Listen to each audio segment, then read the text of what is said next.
Hi, I'm Ryan Szymanski, curator for Battleship New Jersey Museum and Memorial. Today, we are going to talk about Casualty Battle Cable. Before we get to that, the museum is now closed and will probably be closed for the next 6 months. During this time, myself and most of the other museum staff have been furloughed. So the museum is in dire financial straits, and if you could help us by donating to the GoFundMe in the link below, that would go a long way towards allowing us to continue to make YouTube videos like this one. We are dedicated to continuing to put these out multiple per week, and I have volunteered my time to do it for free, but the person who films and edits and everything still needs to be paid. So any help you can give us would be appreciated. So, Casualty Battle Cable. This exists because no matter how well armored a ship is, there's something that can defeat that armor. Battleship New Jersey was built with 16-inch guns, and she was designed to resist a normal 16-inch projectile. During construction, her 16-inch projectiles a new design came out that was super heavy, which could then defeat her own armor. And of course, while the US was building New Jersey with 16-inch guns, the Japanese were building a battleship with 18-inch guns, which could also defeat the armor on this ship. So no matter how much armor plating you have, it can be defeated, whether it's by a larger gun, like the Japanese were using, a more modern shell, like the Americans developed, or at what's called knife fighting range. Once you close within 5 miles, almost any sort of projectile can punch through your armor. So suddenly cruisers can start shooting through your armored belt with their 6- and 8-inch guns. And even at certain ranges, destroyers' 5-inch guns can knock through some of the armor plating. So you're not armoring a ship to resist all damage. You're going to take damage. You have to build a ship that has redundancy built in. So on Iowa-class battleships, there are 4 separate engine rooms, and each engine room is creating electrical power that's distributed to different parts of the ship. If a power line is broken, if an engine room is knocked out and those turbo generators go down, and some critical electrical component fails, you have to be able to run power from another part of the ship to there. As an added complication, when you are taking damage, your ship is sealed up for general quarters. All of your watertight doors are closed, so you're basically stuck in the room where you are, and you're not trying to open doors to go through because there could be a fire, flooding, God only knows, on the other side of that bulkhead. So you're not just pulling out some electrical power, plugging it in here, and walking through the door to where it needs to go.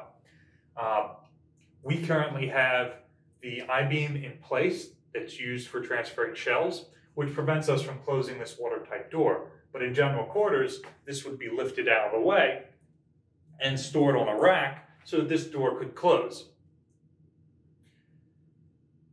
Check out this video in the description below on what the I-beam is used for, if you're interested. So our solution to running power through the ship is this. This is a Casualty Battle Cable.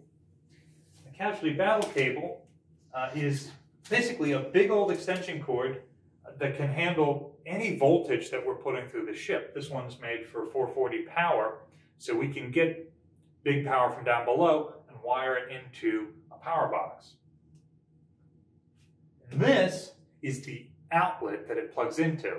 It's called a biscuit because it's round and sailors aren't very creative. So this biscuit, you can see, has an armored 440 power cord running down below to this engine room. This engine room presumably is still making power, and the engine room on the other side of that bulkhead has lost power. So what do?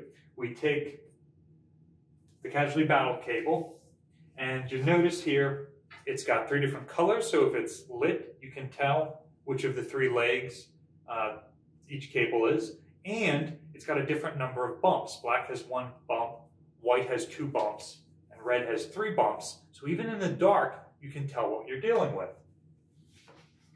And you come over here to the biscuit, and black has 1 notch cut out of the edge, white has 2 notches, and red has 3 notches. So you know to plug this in here, and white in there, and red in here. And once these are in, they're not very secure. So you take a biscuit wrench, and the biscuit wrench can be put in here to tighten down the cable. This is a waterproof connection. Should say water resistant, but the idea is everything conductive is inside of here and tightened down on, and that way, if this gets wet, because clearly we're taking damage, whether it's firefighting equipment or flooding, we should still be able to get power through. So this is the power coming up out of the engine room.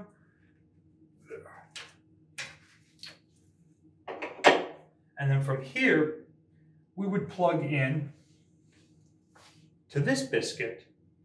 This biscuit has a power cord that runs through sideways, and it goes through this bulkhead to another biscuit in that room.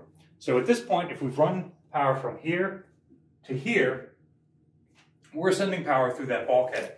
On the other side of this bulkhead, there are other sailors who have other Casualty battle cable that's already in pre-measured lengths. So they've got a piece that's the right length to run it from this end of the bulkhead to the far end where there's another biscuit that penetrates. And then at a certain point, when you get past, when you've been able to bypass the damage, you can send that up through a biscuit and then into a power box up there, which distributes power through the part of the ship that's lost it. And then you can re-energize whichever system it was that was down. And it's taken me a long time to explain this, but it is a really quick way to restore power and reroute it in the event of damage.